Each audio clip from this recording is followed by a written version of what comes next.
Everybody, welcome to a Thursday edition of Box Seats. I'm your host, Frank Holder, and let me get myself adjusted. There you go. There you go. Anyway, this is the show where comedy and sports meet. As you guys know, I'm your host, but we also talk sports on this show, so we talk it with comedians. So let me get ready to bring in some of the comedians who, as you guys know, have been in the comedy films, film festival, commercials. They've done everything in comedy since anything you could think of with comedy. They bring in. My man up is Talent. Talent comes in and he brings in, as you can see, he's sporting that merchandise fam. Talent, how you doing, brother? How's everything this morning? Hey man, everything is beautiful. I'm in Harrisburg, Pennsylvania, Frank, and these people over here got 85, 95 degree weather. Yeah, it looked like it's really beautiful out where you at, brother. Yo. Good to see you. Man. Good to see you. Good. How you? I'm doing all right, and thank you for asking. I appreciate that. Next up is my man Fig. Fig, how you doing this morning, brother? How's everything, bro? Man, I can't tell you how good it feels to be a New York Knicks fan. It's orange and blue skies, baby. How you doing, Frank? I swear to God, how are you doing? I appreciate you asking me too. Today must be a new day, bro. I gotta have the Knicks win more often. Y'all asking me how I feel this morning. Let me bring my man, Mr. Rodney Perry, up. Most probably in the film Coming to America. Rodney Perry, how you doing this morning, bro? It's all good, man. Coming at you from Vancouver, Canada, on quarantine. I'm happy that these brothers are happy, man. I'm glad the Knicks are looking good. Yeah, I'm glad the Knicks got a W in there amongst themselves this morning, man. I got to start off the show. Normally, I start off the show with the COVID report. Today's COVID report is going to be a little different, Talent. I'm going to throw it out to you first. I'm going to start this out first because this is really interesting, bro. A report came out this morning from the FDA, actually from the federal government, saying that the athletes who have caught COVID, they have a great chance of seeing some type of heart issue post after they have COVID. They said 23 to 43% of athletes who contracted COVID have a chance of getting heart attacks, a higher chance of getting heart attacks, or some kind of heart issue and everything else like that if you are an athlete. Now, this is not just including professional athletes. It's just called people who play for any kind of sports. You know what I mean? Like if you're very athletic, you have a good chance after you caught COVID, you have a good chance of having some type of heart risk. So that's the COVID report today. When you hear that, Talent, COVID's definitely a lot more serious than people been paying attention to. What's your thoughts? You know what's crazy is that we should have thought of this already. This should have been like one of those no-brainers because it's a respiratory virus. Right. You know, because it's respiratory, and when you do sports and you're active, you're dealing with predominantly all cardio. Right. So that's something we should have rang a bell from the beginning. But ironically, it didn't until you just mentioned. I'm like, why we didn't put two and two together? Everybody that's, exuding themselves and working up a sweat, and even like, treadmill, all that stuff is cardio. All that stuff is the body being active. So, damn, that's bad news, bro. Right. Fig, tell me what you think on this situation. I echo exactly what Talent said, man. It's not a far stretch, and it's kind of funny that we did not think of it because I remember earlier this year we had a report of this college player, a basketball player. He had contracted COVID, gotten over it, tested COVID negative, and in the midst of a basketball game, after a timeout, he was walking back onto the floor and collapsed. Right. Come to find out that he actually had some kind of heart issues, palpitations, whatever and stuff. And it made him like pass out and become unconscious. So 1 and 1 in this particular case does equal 2, man. And it's like Talent said, it's more serious than some people are giving it credit for. Yeah. Right. Rodney Perry, I'm going to throw it up to you next and say, when you hear about athletes of any, of any age and anything else have a higher risk of contracting, and I know you have some daughters and stuff who are athletic and all that stuff too. I'm sure, and then after I was also contracting COVID and everything else, you must have had some kind of concern. You got to have some kind of concern when you hear this type of issue news. What you think? I don't have any concern about that at all. Okay. I think, and I haven't read the study, but I mean, to look down the road into the future and maybe those people who had COVID, This is just another way to put fear in our hearts, man. And just when we're starting to get back to normal, I'm not in the business of fear, and I don't like the way it makes me feel. So no, I don't believe in it. And for every study, there's another study that says that's BS. So we'll see as we look down, as we get there, we arrive there in real life. Yo, I like the way you look at that, Rodney. That's a great way of looking at it, because you know there's a study for everything. There's a study for why we light skin. There's a study for why we dark skin. There's a study for everything. So I like the way you look at that. All right, well, let's get ready to jump into a couple of the news items today. And before I even bring in our guest, man, I want to give a proper introduction to our next guest. He's Rick Brunson. He's a former NBA player. He's a former assistant coach. He's also right now he is an actual lover of basketball. So I can't wait to bring in Mr. Rick Brunson. Rick, first of all, thank you for joining the show again, bro. I appreciate you. How you doing today, brother? Doing good. Thanks for having me. What's up? What's up? I'm gonna throw it out to you, man. We all were talking playoffs and everything. We've been talking playoffs the last couple of days and everything else. I know your son plays for Dallas Mavericks, but excluding your son playing for Dallas Mavericks right now, excluding that issue and everything else, because Dallas is really putting that foot in LA. They really put that foot in LA behind. What other series that's happening right now has your interest level peaked up high because it's not playing out the way you think it is? I mean, I'm only watching one other series, and that's the Knicks. I mean, I'm a big fan. My man. You know, my guys, Leon, Wes, Tibbs, you know, D Rose. Yes, so it was a great game last night. I was on the couch, like, just going crazy. So I'm excited watching. I mean, that crowd was crazy. I wish I was there. Yeah. Hey, you know how crazy it was? It's so crazy. LeBron had to tweet about the Knicks last night. LeBron said, "Yo, the Garden is crazy." Talent, you got a question for him, bro? All day. First of all, welcome back to the show, man. Thanks for making time to join us here. My question about the playoffs is this: I'm curious to get inside of the brain of, because you know Rick was an ex-Knick, so you know he's watching and tuning. Once a Knick, always a Knick. But more importantly, running the point. Being that guard that is that floor general, you know, keeping your team together. Who are the top 3 guards right now in the playoffs that you would put at the top 3 showrunners, if you will, like floor generals? I mean, number one, I mean, I'm a fan. Obviously, you know, I got to go with you know, Luka, man. Luka, bad boy, man. Damn. Okay. Then you got Damien Lillard. You know, I'm a big fan of Damien Lillard. And I'm gonna be biased. You say playoffs, right? That was your question. Yeah, playoffs. I gotta go with D Rose. Whoa! Whoa! I mean, let's be honest here. If you take D Rose out, the Knicks are done. I mean, so you gotta put him in the mix, right? That's true. That's definitely great answer. That's a great answer. Yeah. Great answer. Fig, you got a question for him, brother? Yeah, man, I didn't see that coming, man. That was like a bomb drop right there, man. D Rose making a comeback, 32 years old, man. That's absolutely amazing, man. Let's hope. Man, hold on. I don't mean to cut you off. Hold on. Go ahead. Let's stop saying a comeback. Right. Let's saying an opportunity. Yeah, absolutely. To me, a lot of like D Rose is written off not by fans, by the NBA, by coaches. Right. So D Rose, the only thing he's changed is he got older and he got hair now. You know what I'm saying? But and he's not that athletic guy no more. He plays with his mind now. So I know D Rose doesn't like the word comeback, so that's why I had to say that. Yeah. Okay, man. Yeah. Thank you for that correction, man. Because I would hate to insult the catalyst of the Knicks win and being in contention, man. So I appreciate that. Man, listen, I mean, although I'm a Knick fan, Talent said once a Knick, always a Knick. Tell me how excited it is to have your son in the NBA playoffs in the West doing the damn thing. I mean, because, listen, everybody projected that the Clippers was going to be like right up there with the Lakers. That's supposed to be the Western Conference Final.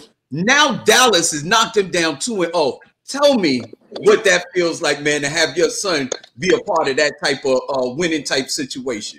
Man, it's crazy, man. You know, at first I was going to watch the game at home. And, you know, he called me like, yo, you're not coming out to L.A. for my first playoff game?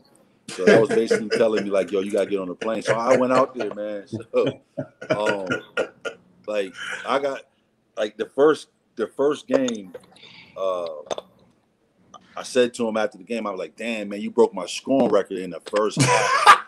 He had 2 points in the first half. I think my record is like 1. He broke it in the first half, man. So no, in all seriousness, man, like, you know, I love watching him. That's not me, is it? Who the hell phone going off? Frank, get your phone up. That's not my phone. That ain't me.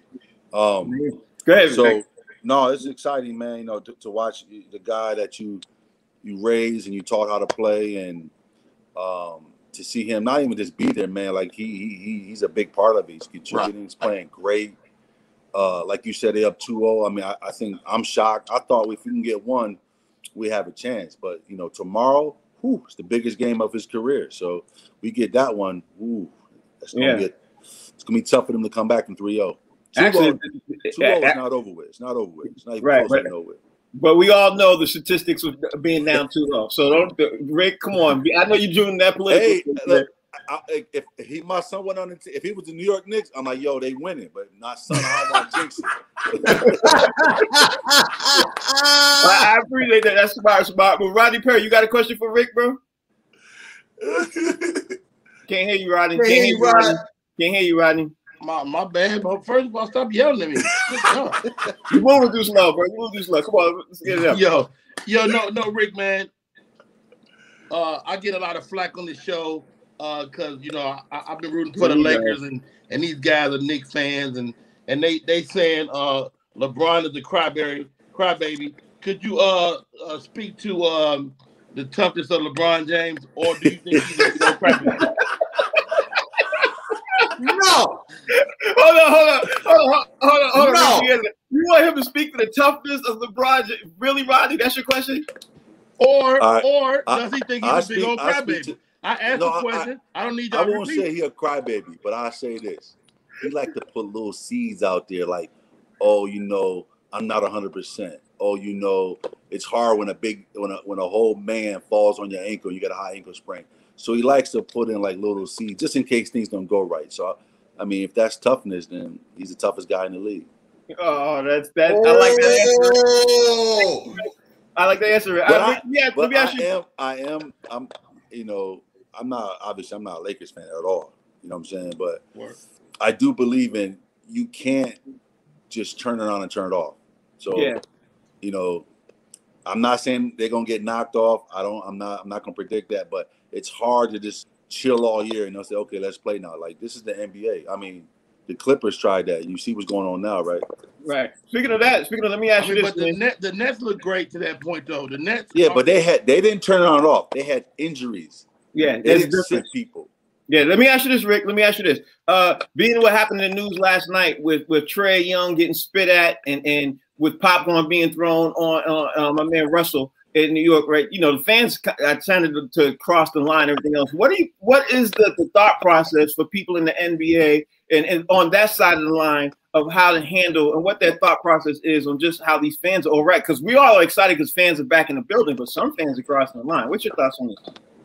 I mean, my thought is that, like, Black Lives Matter, right? I mean, let's be honest here. There's always a white fan and a black player. Right. And no one wants to talk about that. No one wants to show the fan's face. I don't know why. So, I mean, I think you should be prosecuted. I mean, if you throw something at somebody, that's a simple assault, right? Yeah. But if you do it in an arena, they just escort you out and ban you. I mean, I don't know, man. At some point, the NBA has to make an example because we are people at the end of the day. I mean, if someone threw some popcorn at my son, I mean, I'm going to find if I'm in the arena, we both get thrown out because it's in the arena, right? I'm not going to get arrested, right?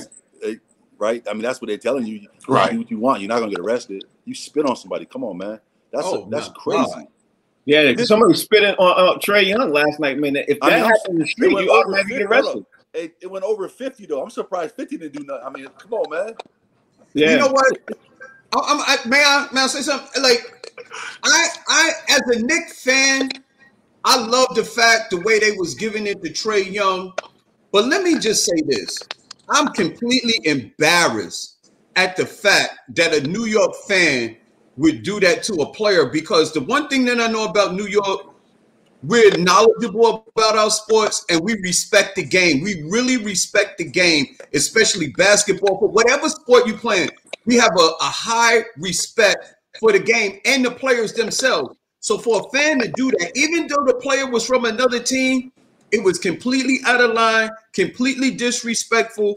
And I think spitting on somebody, although I didn't see it, but spitting on somebody is to me, it's like the worst and most vile thing that you can do to a human being. It's like they're less than human. And like you said, Rick, that fan needs to be prosecuted to the full extent of the law, because that's an assault. This is how you know we've been on this show too long. When people say that complete sentence, prosecuted to the full extent of the law. Like, we've been doing this shit too long. When Big said that shit, I hear that in a courtroom all the time. It will be prosecuted to the full extent of the law. You put that together pretty good. I will. Let me tell you. Go ahead, Brett.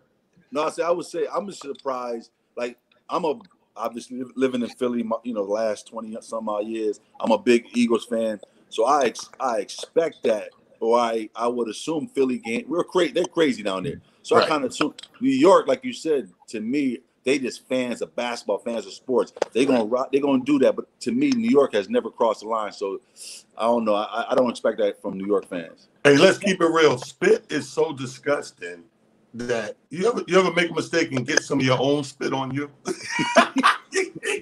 Yo, hey, hold up. Isn't it COVID still? I mean, yes. Yes. I'm trying to ask that question though. A little bit to get on 50. It went over 50, right? I mean, come on. Yeah, but 50 ain't give a damn. A question for you. So last night, I'm out here working in Harrisburg. So last night in the green room, speaking of Philly, John Phillips, comedian John, shout out to John Phillips. He's out here with me. He's a Philly guy. It's three of them it's Tommy Too Smooth, it's John Phillips, and their friends. So you got these three Philly guys. The games are going on at the time we're talking, and we're watching on the phones. So we get into this thing about the playoffs and how far people most likely will or will not go. I made a $100 bet last night, Rick. I bet because they were all over Philly. Oh, we going to the chit. We beating everybody. I said, you know what? I will bet you $100. I don't think Philly will make it to the conference finals. What do you think? Hold up. Philly's won. They got to play 4-5. Who's 4-5? It's Miami. The winner of the Knicks. New York and that's what I'm saying. So I'm looking at playing Philly next, and that defense. Y'all got to get past Atlanta. Hold on. Slow. This is my turn. I'm talking.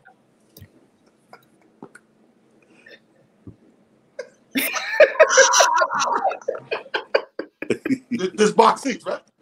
I thought I was on Rodney Perry Live. So I understand what you're saying. Both teams got to get past what they're doing right now. But the most likely situation, let's just say hypothetically, these two teams meet. I bet on, and I hate to say this, I hate betting on somebody's downfall, but I'm still, like I said at the beginning of this season, I'm waiting on that implosion of Joel Embiid. I just think that something, he does it, man. I've been winning this bet for 4 years straight. 4 years straight. I'll say this to you, though. Although I'm going to take that, I bet that. But the only thing, if the Knicks can start scoring like they did during the regular season, because the last two games have been tough scoring, man. They haven't been offensively. Right. It would be a great series. But at the end of the day, I'm picking Milwaukee to come out the East. Okay, that's interesting. I'm with you. You know what? That's big because Milwaukee looks like a different team, man, with the addition of, some of the players they got there. Holiday and PJ Tucker. Yeah, God. PJ Tucker, when he was in Houston, was playing center. He's a dog, man. PJ Tucker, what is he like 6'5"? He was playing center. He's big, he's strong. You know who he reminds me of? PJ Tucker is like a throwback to the day when you was playing like the Charles Oakley and Anthony. Like, he reminds me of that type of dude, man. So I agree with that 100%, man. But I think that Doc Rivers, not to disagree, but I think Doc Rivers has Joel Embiid playing a little different than he did previously. What do you think about that? He seems more like a big man to me. I'm speaking like with my heart, man. Like I want the Knicks to go far, but at the end of the day, I mean the Sixers and Doc, like that's the big difference. Doc got him playing in the post. Doc got him mixing up with the three. I mean, the way they're playing now, it's going to be tough for anyone to beat Philly. Philly's playing well. I mean, I don't know if it's because of the matchup with Washington, but I mean, Tobias Harris, all them guys, they can score and they can guard. So it's going to be tough. It's going to be a tough battle. Rodney Perry, you got a question for him? Hey, guys. I know y'all like the Knicks. I can feel the love for the Knickerbockers. I love it. But the Knicks got their hands full in Atlanta. And Atlanta is horrible. Oh, God. Atlanta is not. So, okay. So, we talking about Philadelphia, right? Right. Rick. Let's talk about something that matters. Let's talk about your career with the Bulls. That's way more interesting. You in the Bulls jersey. I didn't recognize because you had a high top fade. You was something else. You still one of my favorite Bulls, and you would let these guys pull you into that Nick quagmire. You a champion. Let me ask you a question, Rodney. Why would your point guard turn down $80 million? Good Since question. you a big diehard, Dennis Schroeder turned down 4 years, $80 million. You a big Lakers fan. What's the behind? Give me something. That's crazy. I'm glad you asked, Rick. I'm glad you asked. The boy's young. He's gonna get a chip this year. He's gonna get a chip. Guess what that turned into after this year? Okay. So he betting on himself. He bet. I'm sorry. This is talent's $100.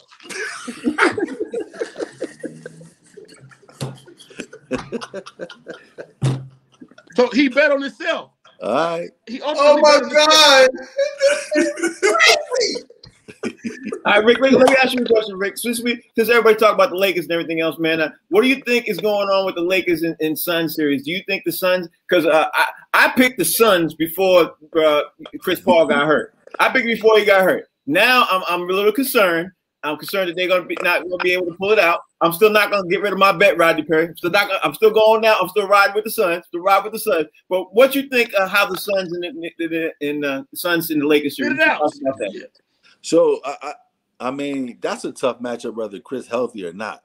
I rock with the Suns because of Mikal Bridges, Villanova. Villanova played my son, so I rock with him. That's just a tough. I'm gonna be real with you. It's hard for me to even say it. It hurts me to say this. I'm just not betting against LeBron, man. Wow. It hurts me to say that, but see that's the home model in Rodney Counts. Rick. Rick, I'm gonna say this, Rick, and this is what I've been arguing with Rodney Perry about. The Lakers are not the same team that they are this year as they were last year. The bench is not the same, and everything else. And I know I would bet money that they're not gonna make it to the finals. I would bet money on that because they got a hard way to go. I would agree. I'm not saying that Phoenix in the finals, two different things. Yes, not betting against. I won't bet against LeBron against Phoenix, but to get to the finals, I'm placing that bet. I'm going all in. Somebody else to call. You see that, Rodney? You got somebody else to call.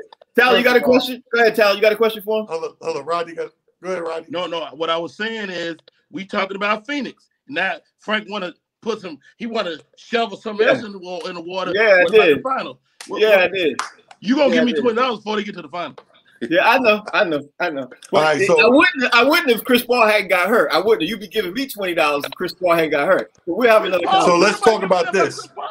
Since we're talking about moving on, let's talk about Dallas Mavericks and the case that they win their series. Who do they face up against? They face up Utah or Grizzlies, which we probably say. Let's say Utah. Yeah, I'm betting we going to the conference finals. That's a good bet. Yeah, that's a good bet. Let me just say that's going to be a hell of a series. Now that series I'm locking into. If I ain't working, I'm at the bar. I'm at the crib. I'm tuned in. I got the Bruce. Just like I don't bet against LeBron.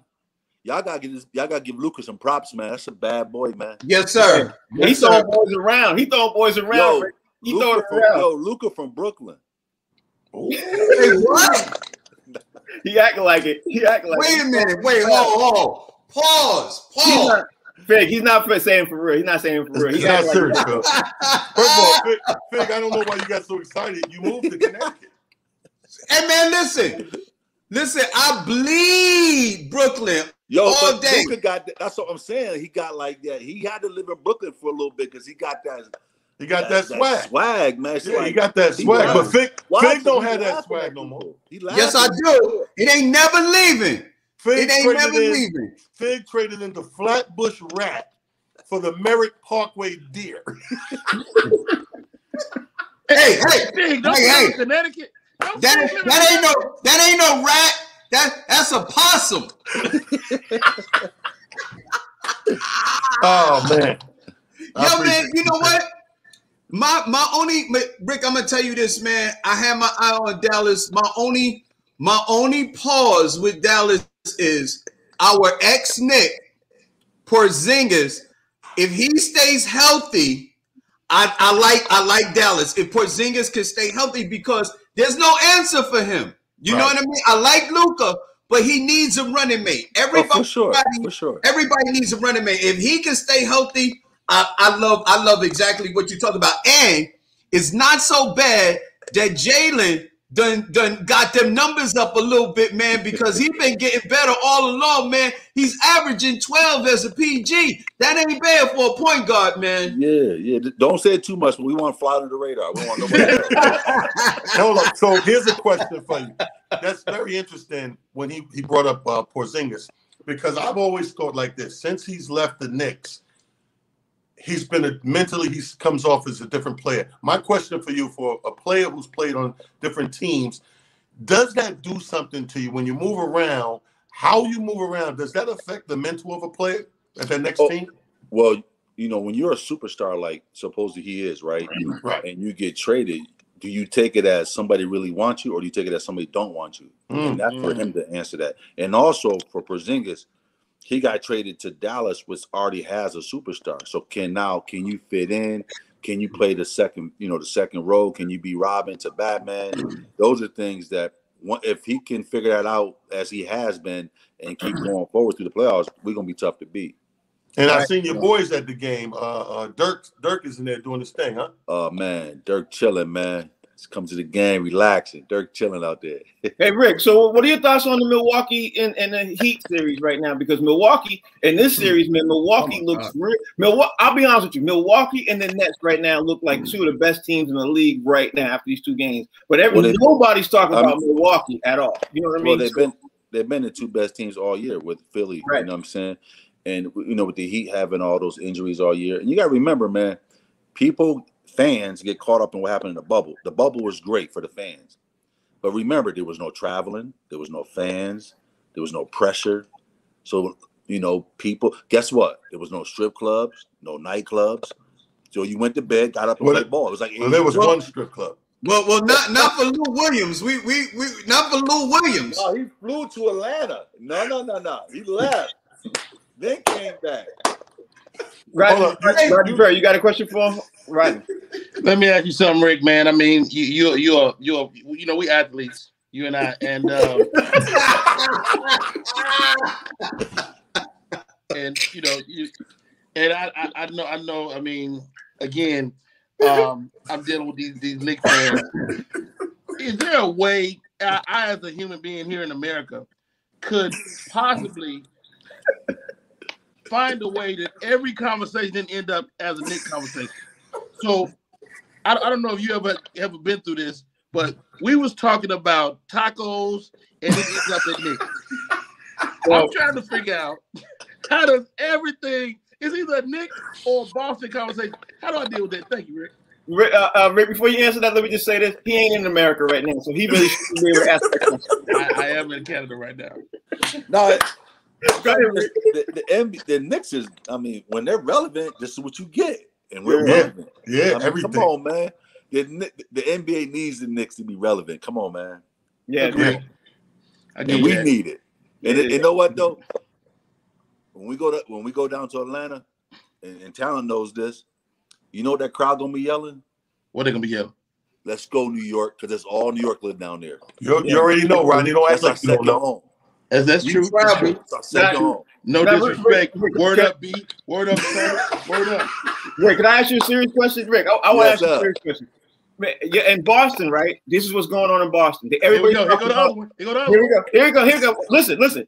In Boston, everybody's talking about the Kyrie Irving statement he made right now and everything else. And as a former NBA player, as a former NBA coach, is it really true that there's a lot of racism that's thrown out at NBA players and NBA coaches right now? Because believe it or not, I tried to call sports radio all day yesterday to tell them that it actually does go on, but these white folks up here are completely oblivious. They think that there's no real racism going on in Boston to the athletes who play the game.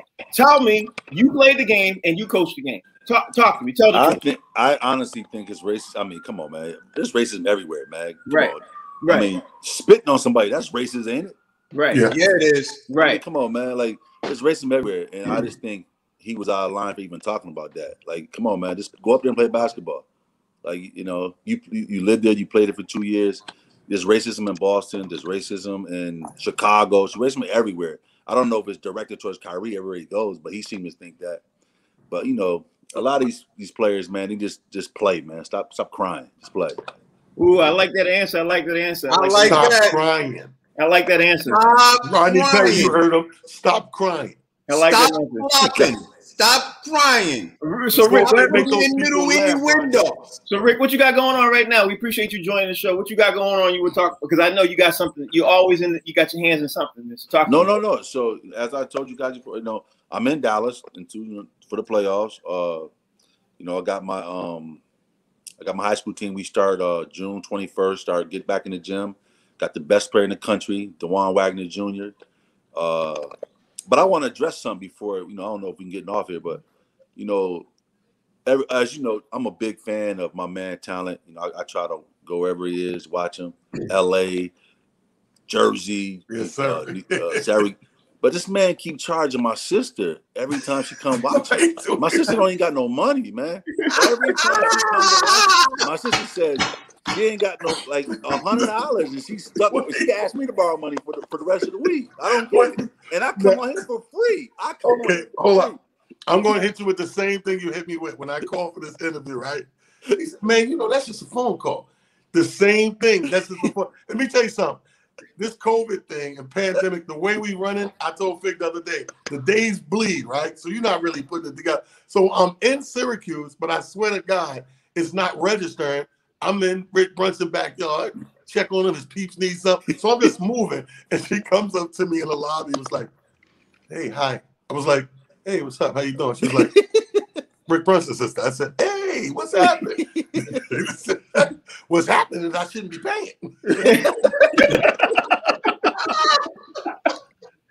It'll never happen again. It'll never happen again. Hey, so Rick, before we let you go, man, I one question I wanted to ask you. I completely forgot, man. The overtime league is kicking off, man, and we've been discussing this thing for a long time for high school players getting paid. And this morning, a news item dropped out that there's a senator who's trying to pass a bill right now. Is literally trying to say that college athletes should be now turned as employees of their schools. You know, now that could be a big thing that can knock off the overtime league too. I mean, we're going to discuss it when you get off, but the overtime league is coming in. They're paying high school players $100,000. We literally talked about this last week. High school junior will be paid $100,000 and a high school senior. You're coaching high school players. What do you think is going to be the catalyst? Is this going to move on forward? Is it going to fold the NCAA system as we see? What's your thoughts?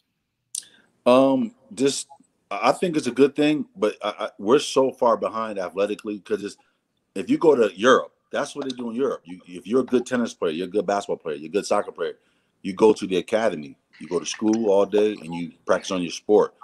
They've been doing this for years. Yeah. So I think it's a start. I don't think it's going away. I think it's going to get bigger. I don't know, how long, But I think it's good. So you're saying they pay $100,000 to high school kids overseas? Oh, I mean, Luka Doncic turned pro at 13. You guys know that, right? Yeah. So he was getting paid. I don't know but he turned pro. So right. And when you turn pro, they have like in Europe, they have these academies. They keep all the young guys like together and they play in amongst the pros. But yeah, they're getting paid. I don't know how much, but yeah, I think we should stop focusing on the money, and I think it's more let's focus on strict. If you play basketball 365 days a year, and you work out and you practice, you're going to get better. Right. And I think that's where the journey. They're trying to take that journey. I think in college will be better if they pay. But the worst thing about college is you can only play during the season. Coaches can't message you in the off season, which is so stupid to me. You know, because it's illegal to have practice or to work out your guys. So interesting. I think things are going to change, man. I think the NCAAs, that gravy train, you know, it ain't gonna be that much gravy left because you know they making billions, and you know, my son won 2 national championships, and all we got was a beautiful ring that would have fake diamonds. Really? Wow! Wow! Fake diamonds? Yeah, I mean, it was Wow! That's amazing. Wow. Well, Rick, thank you for joining the show, man. We appreciate you. Appreciate you, Rick. Tell everybody out there how they can follow you, bro. How can they follow you, man? You can follow me by every time I'm on this show because I don't have social media. I'm a grown man. I don't do all that stuff. You wanna like come to my game? I'm at Camden High School in Camden, New Jersey. Schedule be out soon. Or you can follow my son, you know, but I don't know his Twitter and all that. So basically, man, just call Talent if you want to get a hold of me. and I got your sister. She's gonna be straight, you know. Okay, all right. Yeah, all right. Thanks, Rick. We appreciate you, bro. Thank you. Appreciate you. New York, stand up.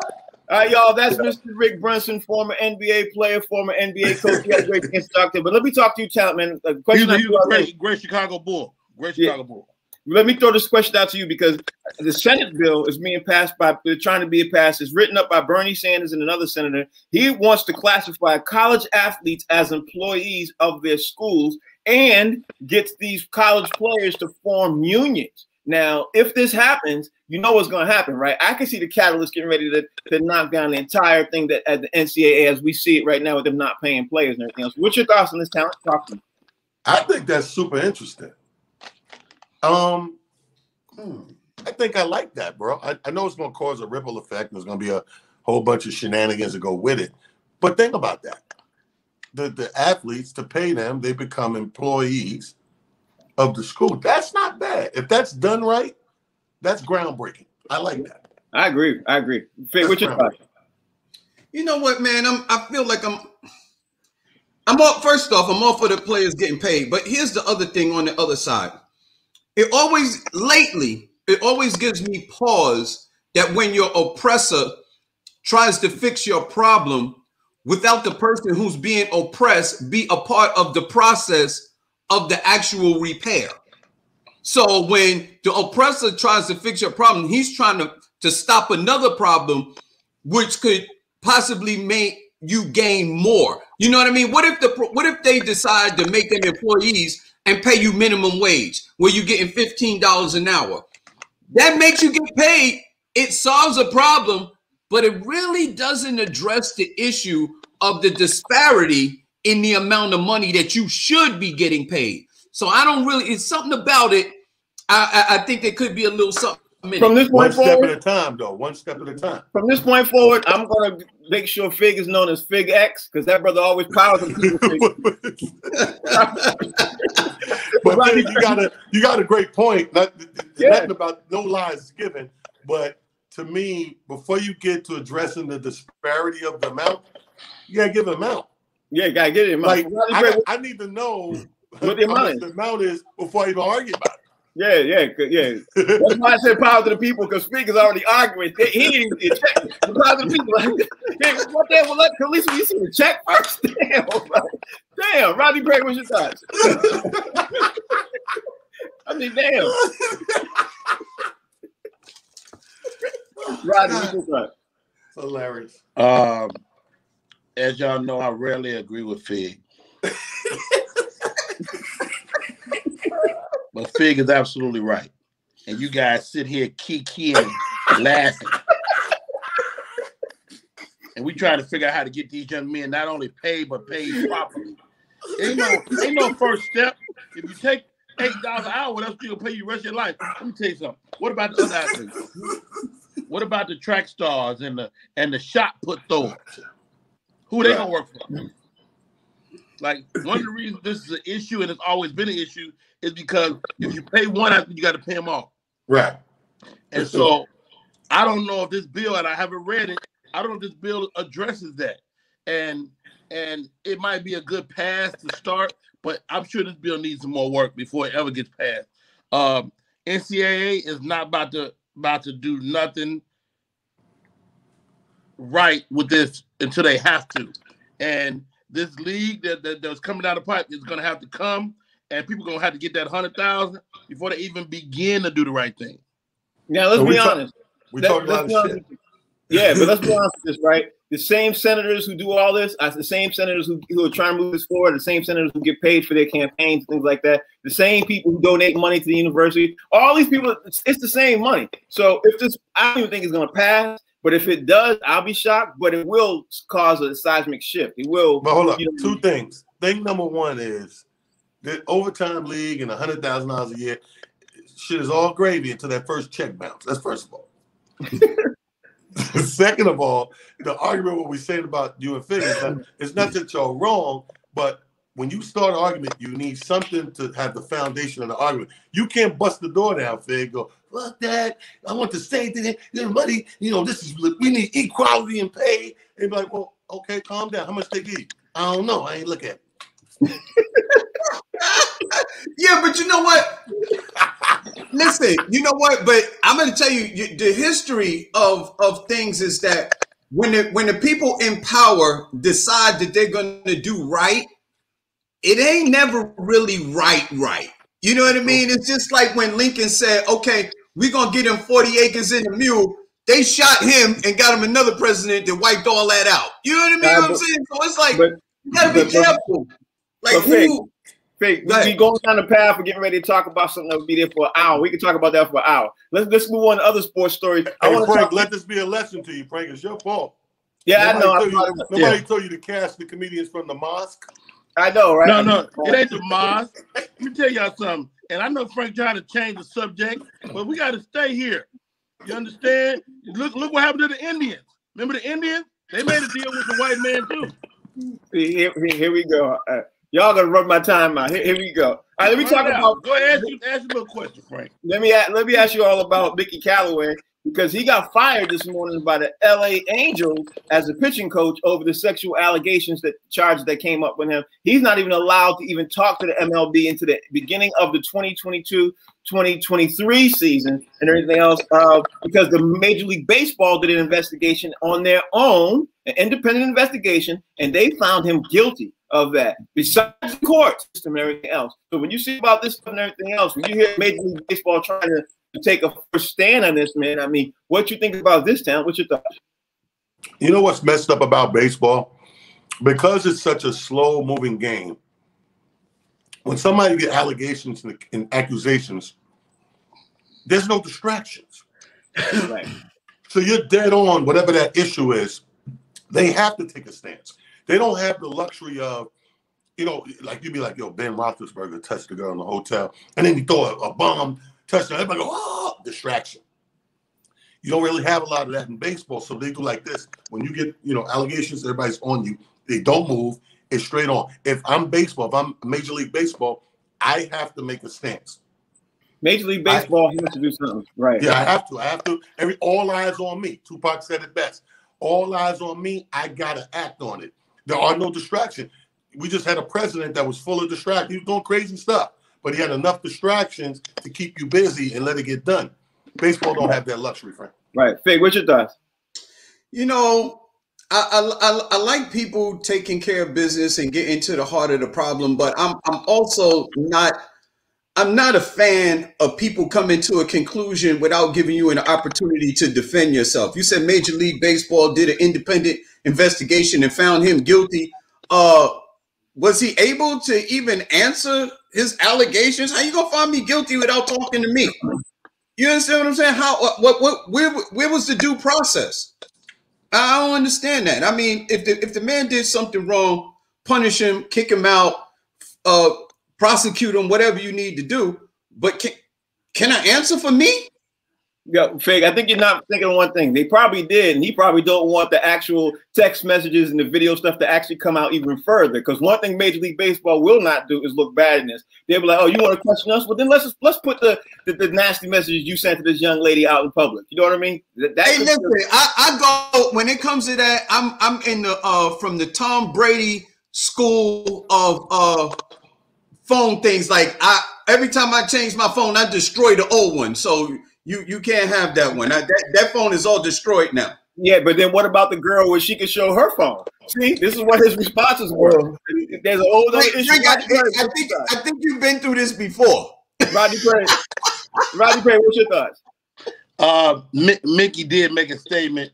My family and I support MLB's strong stance against harassment and discrimination, and are grateful to the commissioner and his office for their thorough investigation. So I guess they did respond, Mr. Fig, and there's a lot of schools of thought here, but you know, he was a pitching coach, and I think they're really penalizing him for all these no-hitter games that we're seeing nowadays, and I think that's the core of the problem, is that, you know, he's really way too good at his job. Actually, since he's the pitching coach, I think his batter has been up too many times. I think that's the real problem.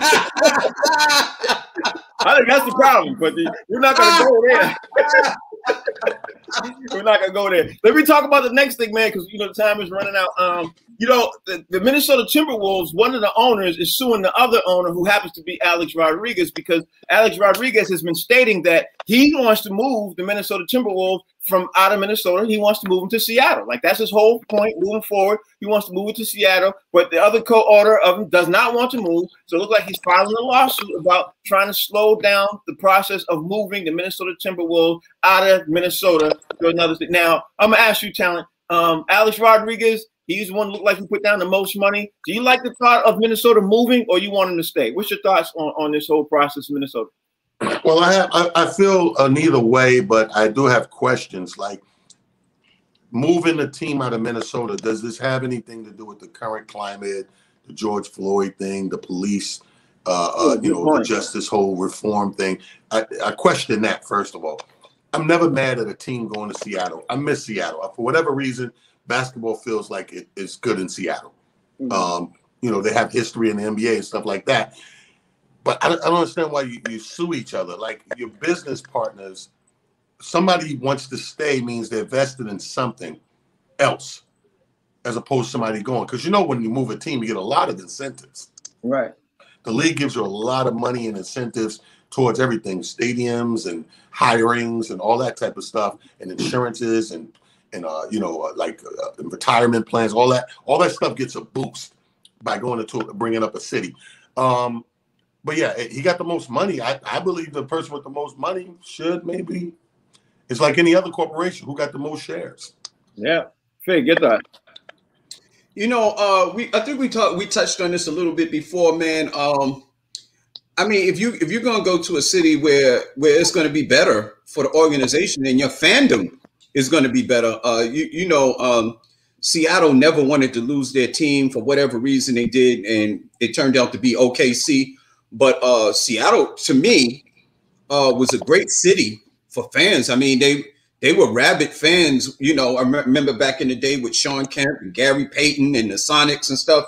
It was just an incredible city for fans. So, you know, I'm all for it, you know, but, you know, it just sounds like a good idea to me. Rodney Perry, your thoughts? I mean, I'm having a hard time processing this whole thing. Who is the minority owner? Is that one of the guys, the previous owners, or is that one of the guys that came in with A-Rod? That's the guy who came in with A-Rod. He came in. A-Rod had 52% ownership, and this guy has 48% ownership. They're not equal. They are equal, as in two equal buyers of purchasing the team. But A-Rod has more shares than he does. A-Rod has the rights to say what he wants to do with the team. Now, what I understood when I was hearing about this story is that they moved the team. I mean, A-Rod came in with this deal to move the team. That was always the plan. Right. And so like, if that was the plan, why would his guy all of a sudden go against the plan? I don't get it, man. I think the team is going to ultimately end up moving. I maybe they don't want to move it at the same time. They have a disagreement in that, but that team is getting out of Minnesota. I think you can bet on that. I think so too. I think it's just about gone. I think the NBA, honestly, I think they approved the sale of the team because they expected Minnesota to move from Minnesota to Seattle because they want to open up the Seattle market again. That's what I think happened. I think they had that hindered a lot of the approval of the sale of the team. Anyway, news just broke too that Deshaun Watson again did not show up for OTAs. Everybody's losing their mind on that. We're gonna talk about more of that tomorrow. But the show's over, man. We gotta, we had a great show today, man. I gotta thank you for getting Rick Brunson on the show again, man. We gotta get him more again because that brother's fun. That brother's funny. But anyway, Talent, everybody out there how they can follow you, bro. Hey, listen, follow your boy. It's going down. Let everybody know it's just comedy on Twitter, Talent the Comedian on Instagram, King Talent on Facebook. Get in touch with your boys. Box Seats one more again. Fig. You already know it's your boy F5G on social media at Comedian Fig, all platforms. Box Seats 1 to 2, Monday through Friday. You already know. Best damn sports show on TV. Mr. Rodney Perry, who's up in Canada. Talk to me. How do we follow you up in Canada? FIG. That's your thing now? Can you tell everybody how they follow you, bro? I don't know. Look at me, man. I'm out of the country. I'm secret agent. Yeah, you so far up north, you hallucinating. Come on, man, talk to us. I'm a secret agent, man. I can't tell y'all where I'm at. Can you tell us how you can follow you? Don't follow me. I'm a secret agent. Can you tell us how we? No. That's it. Okay. All right. Well, we're gonna go with that. Precious, man. Right. All right, y'all. We got to thank Rick Brunson for joining the show today. We appreciate him. We want to thank Rodney Perry for having an appearance again today, too. We appreciate Rodney Perry for doing that. Thank you to Talent. Thank you to Fig. Y'all know the show. It's called Box Seats. It's on the Humor Mill channel. It is the sports show. We meet comedy. We got more guests coming up in the next couple of days, especially a couple of days next week. My man Brooklyn Mike should be coming through next week, right? Next week. Yeah. We're going to talk about another New Yorker. Yeah. And hey, I spoke to Quake. Quake want to come on too. Yeah, we got to do that too. We got to do all that. So y'all know how we gonna do this, man. We're gonna get ready to get down. I better hurry with Quake because them Wizards is about done. Yeah. All right, y'all. That's the show, y'all. Thank y'all for watching.